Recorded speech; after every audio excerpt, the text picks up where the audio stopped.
নেগেটিভও না, পজিটিভও না। তাকে নিয়ে তার পক্ষ এবং বিপক্ষের যারা লোকজন রয়েছেন সত্যিকার অর্থে আসলে কী ভাবেন, বা আওয়ামী লীগের পক্ষের লোক এবং বিপক্ষের লোক সত্যিকার অর্থে কী ভাবেন, সে বিষয়টা নিয়ে আমার ব্যক্তিগত অভিজ্ঞতা এই বিষয়গুলো বলার চেষ্টা করব। যেমন তার বিপক্ষের যারা লোকজন, শেখ হাসিনার বিপক্ষের যারা লোকজন, তারা তাকে যতটা সম্ভব ছোট করা যায়। তার ব্যক্তিগত চরিত্র, তার যে বংশমর্যাদা, লেখাপড়া, তার পরিবার, তার ছেলেমেয়ে, তার স্বামী, তার সংসার, সব কিছুর মধ্যেই তারা বড় বড় কলঙ্ক খুঁজে বেড়ায়। আপনাদের মনে আছে যে আওয়ামী লীগের সভানেত্রী তার বিরুদ্ধে একেবারে বলতে গেলে রাষ্ট্রীয় প্রণোদনা দিয়ে একটা বই বের হয়েছিল, আমার ফাঁসি চাই, মতিউর রহমান রেন্টু। দুর্ভাগ্যজনক হলেও সত্য যে আমি বইটি পড়িনি এবং আমার আগামী প্রজন্মেও আসলে এই ধরনের নেতিবাচক জিনিস পড়ার কোনো আগ্রহ নেই। মূল কারণ হলো যারা মানে যে কোনো প্রয়োজনে আপনার সঙ্গে থাকবে, আর প্রয়োজন শেষ হয়ে গেলে আপনার বদনাম করবে অন্য জায়গাতে গিয়ে, এই মানুষগুলো জাহান্নামের কীট। দ্বিতীয়ত হলো যে আপনার স্ত্রী হোক, আপনার সন্তান হোক, আপনার বন্ধু হোক, বান্ধব হোক, আপনার গোপন কথাগুলো, ব্যক্তিগত কথাগুলো, সেটা সত্য হোক মিথ্যা হোক, যখন আপনার শত্রুদের হাতে তুলে দেয়, কিয়ামত পর্যন্ত এই ধরনের মানুষের, যাকে বলা হয়, উপরে আল্লাহর লানত। তো কাজেই সেই যে মতিউর রহমান রেন্টু আমার ফাঁসি চাই লিখে গিয়েছে, একটা সময় শেখ হাসিনার সঙ্গে তার ঘনিষ্ঠতা ছিল, স্নেহ ছিল, ভালোবাসা ছিল। কিন্তু এই মানুষটি যখন এই বিষয়গুলো তার শেখ হাসিনার প্রতিপক্ষের হাতে তুলে দিয়েছে, সেটা যাই থাকুক না কেন, ওটা নিয়ে আগ্রহ থাকা মানে এক ধরনের অপরাধ। মানে আমার এই ধরনের অপরাধ ছিল না। আপনি ধরুন বেগম জিয়ার সঙ্গে তো অনেকের সম্পর্ক ভালো ছিল। তারপর শেষে সাইফুর রহমান সাহেব বলেন, তারপর বিএনপি অন্তত ১ ডজন নেতা আছেন যাদেরকে তিনি স্নেহ করতেন, ভালোবাসতেন, শ্রদ্ধা করতেন। এখন অনেক সময় অনেক কথা তিনি হয়তো বলেছেন, সেটি ইতিবাচক কি নেতিবাচক, একান্ত ব্যক্তিগত হোক, কখনো হাস্যচ্ছলে। এখন সেই কথাগুলো যদি সেই লোকগুলো আওয়ামী লীগের হাতে তুলে দেয়, কোনো অবস্থাতেই সেই লোকগুলো ভালো মানুষ নয়, এটা হলো স্বাভাবিক। এরকম শেখ হাসিনাকে নিয়ে তার প্রতিপক্ষের যে চিন্তা চেতনা, তার ঠিক রিভার্স চিন্তা চেতনা হলো আওয়ামী লীগের বেশিরভাগ নেতাকর্মী। কিছু মানুষ আছে তাকে অন্ধের মতো ভালোবাসেন আওয়ামী লীগের, কিছু মানুষ আছে অভিমান করেন যে আমাকে কেন অমুকের চাইতে বেশি ভালোবাসে না, বা আমাকে কেন অমুকের চাইতে শেখ হাসিনা কম ভালোবাসেন। এটার একটা শ্রেণী আছে। কিছু মানুষ আছে তার দ্বারা সরাসরি উপকার পেয়েছেন, তারা ওই ১ বার ২ বার ৩ বার উপকার পেয়েছেন, তার প্রতি কৃতজ্ঞ। কিছু মানুষ আছে যাদের তাকদীর, জীবন শেখ হাসিনা জীবনের সঙ্গে মিলে গেছে। বিশেষ করে এই মুহূর্তে যারা ভারতে আছেন, বিদেশে পালিয়ে আছেন এবং জেলখানাতে আছেন। শেখ হাসিনা আছেন তো তারা আছেন, শেখ হাসিনা নেই, তাদের কোনো অস্তিত্ব নেই। তো এই মানুষগুলো শেখ হাসিনাকে মনে করেন সুপার লেডি এবং তার দ্বারা সব কিছু সম্ভব, এবং সবসময় এটা আশা করেন যে এই লোকগুলো আসলে যদি শেখ হাসিনা কখনো সুযোগ পান বা পাবেন তাহলে তিনি ফিরে আসবেন। এই গেল এক শ্রেণীর লোক। আরেক শ্রেণীর লোক আছেন, মানে আমি নিজে দেখেছি, তারা খুবই জ্ঞানী, গুণী, বুদ্ধিমান। তারা মনে করেন যে শেখ হাসিনার ভিতরে কিছু অলৌকিক ক্ষমতা আছে।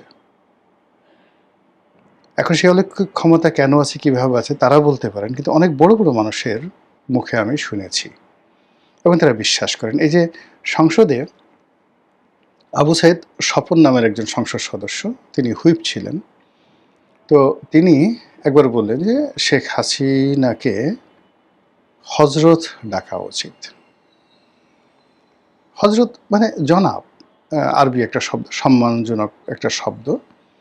তো এগুলো আমরা ইসলামী তাহজিব এবং তমুদ্দুনের ক্ষেত্রে ব্যবহার করি। বাংলাদেশে সাধারণত যারা এই কোরআন পড়ান, কোরআনের ওয়াজ করেন, মাহফিল করেন, পীর হতে চান বা পীর হন, তাদের নামের আগে আমরা আল্লাহ হজরত, হজরত, হজরতুল আল্লাম এই শব্দগুলো ব্যবহার করি।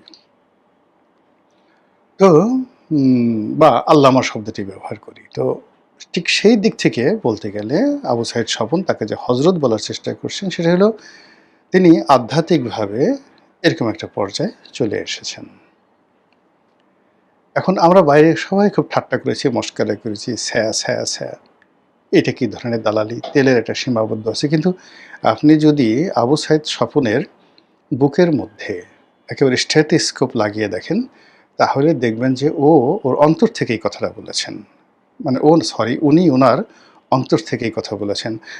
আবু সাঈদ স্বপন হয়তো আমাদের সমসাময়িক বন্ধু হবেন বা ছোট ভাই হবেন, এজন্য ভুলক্রমে ও বের হয়ে গেছে। কিন্তু যেহেতু তিনি একটি দলের সংসদ সদস্য ছিলেন, সো তার সম্মানে উনি বলাটাই বাংলা ব্যাকরণ অনুযায়ী বৈধ বা সঠিক। দ্বিতীয়ত, আপনাদের মনে আছে যে একজন খুব ভদ্রলোক মানুষ ছিলেন, পরিকল্পনা মন্ত্রী। তো সেই পরিকল্পনা মন্ত্রী তিনি একবার বলেছিলেন, আব্দুল মান্নান সাহেব, যে শেখ হাসিনা যেভাবে দেশ জাতির জন্য কাজকর্ম করেন, এই জন্য আল্লাহর উচিত বা তার জন্য জান্নাত পাওয়া ফরজ বা তার জান্নাত পাওয়া উচিত, এই ধরনের কথা।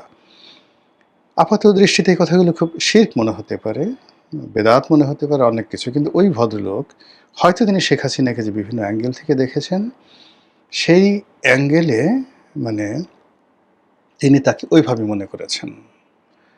ব্যক্তিগত জীবনে শেখ হাসিনা খুবই ধর্মপরায়ণা, নামাজ পড়েন, কালাম পড়েন, তসবি করেন, তাহলিল করেন, কোরআন শরীফ পড়েন, অন্যান্য বইপত্র পড়েন এবং ব্যক্তিগত জীবনে খুবই ধর্মপরায়ণা এবং বিশ্বাসী, ধর্মে বিশ্বাসী। এটা ভণ্ডামি নয়, এটা আমি বলতে পারি ব্যক্তিগতভাবে। আমার সাথে একবার যাকে বলা হয় কর্নেল অলি সাহেবের কথা হলো। তো কর্নেল অলি কোনো একটা সময় শেখ হাসিনার সঙ্গে দেখা করলেন একটা জায়গাতে। তো উনি ভোর ৫টার সময় ওনার সঙ্গে দেখা করলেন, ভোর ৫টার সময় শেখ হাসিনার সঙ্গে। তো তিনি বললেন যে ইট ওয়াজ অ্যামেজিং। আমি গিয়ে দেখি যে সেই ভোর ৫টার সময় সে নামাজ পড়ে ওড়না মাথায় দিয়ে she is waiting for me, আমার জন্য অপেক্ষা করছেন। এবং অত সকালবেলা, ভোর ৫টার সময় অত সকালবেলা সে নামাজ পড়া সত্ত্বেও তিনি আমার জন্য সকালের নাস্তা একেবারে টেবিলে রেডি করে বসে আছেন। তো এই যে তার যে মানবিক গুণাবলী, তার দ্বারা অনেক ক্ষতিগ্রস্ত হয়েছেন কর্নেল অলি, কিন্তু তার এই মানবিক গুণাবলী তিনি ভুলতে পারেন না। আবার ধরুন ব্যারিস্টার রফিক সাহেব, ব্যারিস্টার রফিকুল হক, ওনার সঙ্গে আমাদের একটা পারিবারিক সম্পর্ক ছিল। তা আমি, আমার স্ত্রী, তারপর ব্যারিস্টার রফিক, আমরা একবার বেড়াতে গেলাম গাজীপুরে, বেড়াতে গেলাম। তো এবং বেড়াতে বেড়াতে একটা সময় আমরা এই হুমায়ুন আহমেদের যে বাড়ি, সে বাড়িতেও গেলাম। তো ওখানে উনি আমাদের জন্য ওনার বাসা থেকে খাবার নিয়ে গিয়েছিলেন, সেই খাবার ওনার লোকজন পরিবেশন করলেন। তো উনি কথা প্রসঙ্গে বললেন যে, রনি দেখো, আমার সাথে তো দুই নেত্রীরই সম্পর্ক ভালো ছিল। তো দুটো অনুষ্ঠানে গিয়েছি। তো বেগম জিয়ার অনুষ্ঠানে যখন যেতাম, সব লোকজন সেই উনি কখনো খেয়ালও করতেন না যে আমি এসেছি বা আসিনি। সবাই বললেন যাও যাও যাও, বা যান যান যান, ও একটু সালাম দিয়ে আসেন। তো লোকজনের জোরাজোরিতে আমাকে, হয়তো আমি সামনে গেলাম, গিয়ে তাকে একটা সালাম দিলাম, তিনি ওই দূর থেকে বসে সালাম নিলেন, আমি চলে আসলাম। আর অন্যদিকে শেখ হাসিনা, সে আমাকে গালাগালি করবে, খোঁটা দেবে, সব কিছু করবে। কিন্তু শেখ হাসিনা অনুষ্ঠানে যদি আমি কখনো যাই, সে মঞ্চ থেকে নেমে আসবে, তারপর আমার হাতটা ধরবে, আমার সঙ্গে কথা বলবে, কথা বলে তারপরে তার লোকজনকে বলবে যে উনি যাচ্ছেন, গাড়ি পর্যন্ত আগায় দিয়ে আসো। এখন এটা তো বাঙালির যে এই যে কালচার, এই যে কার্টিসি, এটা তো আমি ভুলতে পারছি না। ফলে সে যা কিছু করে, গালাগালি করে, কিন্তু শেখ হাসিনার এই কার্টিসি আমি ভুলতে পারছি না। তো এটা হলো ব্যারিস্টার রফিকুল হকের কথা। কর্নেল অলির কথা বললাম। এইভাবে আরও অনেকের মানে ব্যক্তিগত জীবনের অনেক স্মৃতি আছে। আমি যেমন একবার মানে খুবই বিশ্রী একটা অবস্থার মধ্যে পড়ে গেলাম নতুন এমপি হওয়ার পরে। সেটা হলো আমার এলাকাতে ২০০৯ সনে হেলিকপ্টার যাবে। হেলিকপ্টার যাবে।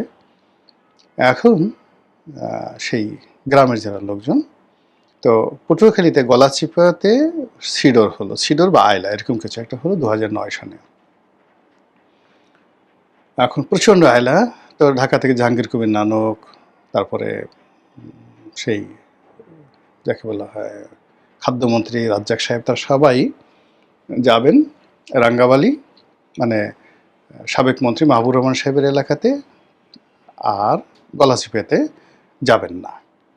এখন গলাচিপার লোকজন, সাধারণ নেতাকর্মীরা, ভাই এটা কি হলো, আপনাকে কোনো দাম নাই, আপনাকে কোনো পত্তা নাই, আপনি যদি মন্ত্রীরা আসলো তারা যদি সেই হেলিকপ্টার যদি গলাচিপাতে নামায় তাহলে আমাদের কোনো মুখ থাকে, আমরা আপনার দল করি, এই সরাসরি রাঙ্গাবালি যাবে, খেপুপড়া যাবে, তো মাহবুব মিয়ার যাকে বলা হয় দাম বেড়ে যাবে। তো আমার আসলে এমন অবস্থা হয়ে গেলো যে আমি নিজেও কনফিউজড হয়ে গেলাম। তো তখন আমি রাজ্জাক সাহেবকে টেলিফোন করলাম, খাদ্যমন্ত্রী। উনি বলল যে, রনি এটা তো আমার আসলে কিছু করার নেই। এই কারণ হলো যে এই হেলিকপ্টার যায় সিভিল এভিয়েশনের প্রোগ্রাম করা থাকে এবং এটা আর্মির হেলিকপ্টার, ওরা সব কিছুই নিয়ন্ত্রণ ওইভাবে করে দেয়। তা আমি তখন সেই রাত্রি ১০টার দিকে, এই তখন যমুনাতে শেখ হাসিনা থাকেন, সোজা তার কাছে চলে এলাম। দেখি উনি ওনার রুমে বসে, অনেক ভিজিটার আছে, আমিও গেলাম। তো হেসে দিলেন, এমপি সাহেব কী খবর? তা বললাম যে আপা এই ঘটনা। তো সে হেসে দিলেন, হেসে দিয়ে বললেন কোনো অসুবিধা নেই, রাজ্জাককে বলো যেভাবে হোক হেলিকপ্টার আগে গলাচিপা যাবে, তারপর অন্য জায়গায় যাবে। এখন খুব ছোট্ট একটা বিষয়, কিন্তু সেভাবে হয়েছিল সেই ঘটনা আর কি। তো রাতে ১০টার সময় আমি আসলাম খুব খুশিতে হয়ে, সেই প্রচণ্ড মানে যাকে বলা হয় ঝড় বৃষ্টির মধ্যে।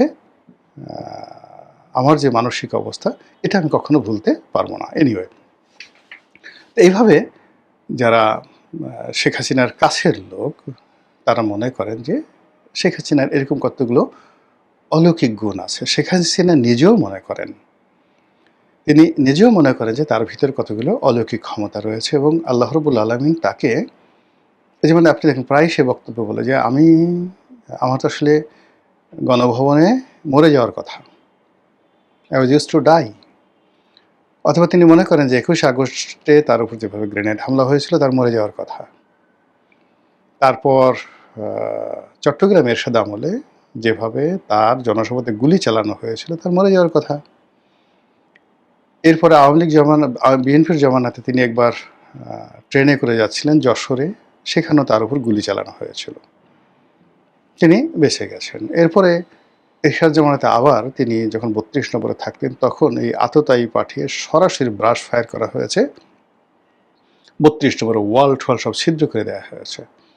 তো তিনি মনে করেন যে এই যে বারবার তার উপর যে আক্রমণ হয়েছে, তারপর তিনি বেঁচে আছেন, এর মধ্যে কিছু অলৌকিকত্ব আছে এবং আল্লাহ রাব্বুল আলামিন তাকে দিয়ে কিছু কাজ করাতে চান। আর এই যে ঝক্কি ঝামেলাগুলো আসছে, এতে তার সাহস বাড়ছে, তার শক্তি বাড়ছে এবং তিনি নিজেই একাধিকবার আমাদেরকে বলেছেন যে যখনই একটা বিপদ আসে, বিপত্তি আসে, আমি ভেঙে পড়ি ১ দিন, ২ দিন, ৩ দিন। এরপর যখন আমি জেগে উঠি তখন আমার শক্তিমত্তা দ্বিগুণ, ৩ গুণ, ৪ গুণ হয়ে যায়। উনি বলতেছিলেন ২০০৯ সনে প্রথম যে 9th পার্লামেন্ট হলো, ৯ম পার্লামেন্টের প্রথম বৈঠকে উনি বলতেছিলেন যে আমি যখন জেলে ছিলাম ১১টার সময়, বলে বিশ্বাস করুন আমার মনে হতো আজকে আমার জীবনের শেষ দিন, আমি বোধহয় আর বাঁচব না, নিঃশ্বাস বন্ধ হয়ে যেত। হতাশ ছিলাম এবং বাইরের যে অবস্থা, যে ভীতি ছড়িয়ে পড়েছে, কোনো দিন আওয়ামী লীগ দাঁড়াবে, অর্গানাইজ হবে, এটা আমি কখনো স্বপ্নেও কল্পনা করিনি। কিন্তু আল্লাহর কি মহিমা যে এই যে একটা ব্রুট মেজরিটি নিয়ে আমি এই ২ বছরের মাথায়, ১.৫ বছরের মাথায় আবার ক্ষমতায় এলাম। এ আল্লাহ কি না পারেন, এ আল্লাহ কি না পারেন, এই কথা বলে সবার সামনে তিনি নিজের কপাল থাপড়াতে শুরু করলেন যে আল্লাহ কি না পারেন। কাজেই আমি কিছু কাজ করব, আমি কিছু কাজ করব যেটা আমার মন থেকে আসে। মনে যে কাজগুলো আসে, যে কাজগুলো করা উচিত, আমি কারো দিকে তাকাবো না, কে কি বলল, কে কি সমালোচনা করলো, এটা না, আমার মন থেকে, যেটাকে আমরা বলি এলহাম, আমার মন থেকে যে কাজগুলো আসে, ভালো কাজগুলো, সেই কাজগুলো আমি করব। যাই হোক, এই হলো শেখ হাসিনার অবস্থা। তো সেই দিক থেকে এখন তিনি দিল্লিতে আছেন এবং দিল্লির মাটিতে বসে তিনি হুমকি দিচ্ছেন যে আমি আমার দল কিভাবে চালাবো, আমার বাংলাদেশে আমি কখন যাব বা না যাব এটা দিল্লির সিদ্ধান্ত নয়, এটা ভারতের সিদ্ধান্ত নয়, এটা আমার সিদ্ধান্ত। দিল্লির মাটিতে বসে কথা বলে এত সোজা নয়। যেখানে আমরা বাংলাদেশে বসে একজন রাষ্ট্রদূতের সঙ্গে আমাদের প্রধানমন্ত্রী করমর্দন করে ছবি তুলে সেটা আবার ফেসবুকে দিতে আমরা স্বাচ্ছন্দ্য বোধ করি, সেখানে শেখ হাসিনা আমেরিকার পররাষ্ট্রমন্ত্রীকে অ্যালাউ করতেন না তার সাথে দেখা করার জন্য। জন ক্যারি যখন এলেন, মানে শেখ হাসিনার সাথে সমান্তরাল হাঁটবেন, নট লাইক দ্যাট। এবং এই জন ক্যারি যিনি পররাষ্ট্রমন্ত্রী ছিলেন, যিনি আমেরিকার প্রেসিডেন্ট হওয়ার কথা ছিলেন, ভাইস প্রেসিডেন্ট ছিলেন, তো সেই জন ক্যারি এই যে এখন যে ব্রেন্ট ক্রিস্টেনসেন তার মতো লম্বা। তো শেখ হাসিনার পাশে দাঁড়ালে শেখ হাসিনাকে ছোট মনে হবে, এই জন্য সে শেখ হাসিনার পিছিয়ে পিছিয়ে হাঁটা শুরু করলো এবং হাত কাছুমাছু করে। আপনি ছবিগুলো দেখেন। আর এখন ব্রেন্ট ক্রিস্টেনসেন দেখেন, সে গিয়ে করে কি ওই যে জন সিনহা বা রক, যে যাকে বলা হয় যারা ওই যে কুস্তি লড়ে, তারা যেভাবে সিনা উঁচু করে প্রতিপক্ষের সামনে যায়, সেইভাবে সিনা উঁচু করে সে সংসদ ভবনে deputy speaker Kaiser Kamal, barrister Kaiser Kamal, পররাষ্ট্রমন্ত্রী খলিলুর রহমান আর শফিকুর রহমান জামাতের, তাদের সামনে যখন যান আর ওই মানুষগুলো যখন সেই গালিভার ট্রাভেলসের দিকে তাকিয়ে থাকেন, কি যে একটা দৃশ্য! আমার কাছে মনে হয় আমেরিকা ইচ্ছা করে এই লোকগুলোকে অপদস্থ করার জন্য এরকম একটা লম্বা চূড়া লোক বাংলাদেশে দিয়েছে। শেখ হাসিনার জমানাতে যদি সে আসতে চাইতো, বিশ্বাস করেন তাকে সে অ্যালাউই করতো না বাংলাদেশে, যে ইউ ক্যানট কাম, এত বড় একটা শরীরের লোক নয়, খাটো খোটো লোকজন দেওয়া আর কি বাংলাদেশে। এই হলো শেখ হাসিনা। সেখানে বসে তিনি বলছেন যে তিনি মরে যাবেন, জেলে যাবেন, ফাঁসিতে চলবেন, তবু বাংলাদেশে আসবেন। সেখানে বসে তিনি বলছেন যে আমি আসবো কি আসবো না সেটা ভারতের সিদ্ধান্ত না, এটা আমার সিদ্ধান্ত। আমার দলে কে সভাপতি হবে এটা আমার ব্যাপার। এমনকি তার ছেলে সজীব ওয়াজেদ জয় যে কথাগুলো বলেছেন যে আম্মা সম্ভবত রিটায়ার্ড করবেন, তিনি বলছেন যে নো। বোঝার চেষ্টা করেন যে এই বয়সে তার ছেলে তাকে নাড়াতে পারছে না। মানে অনেকে সে লেজ মাথা নাড়ায়, মাথায় লেজ নাড়ায়, শেখ হাসিনা এখনো মাথায় হিসেবে আছেন, কোনো লেজ এখনো পর্যন্ত তাকে নাড়াতে পারেনি। সেটা ওয়াহিদুল কাদের হোক, সজীব ওয়াজেদ জয় হোক, শেখ হেলাল হোক, শেখ সেলিম হোক, এনিবডি। এই বিপদের সময়ও মানে কেউ বলতে পারছে না যে সব দোষ শেখ হাসিনা, শেখ হাসিনার জন্য আমাদের এই দুরবস্থা।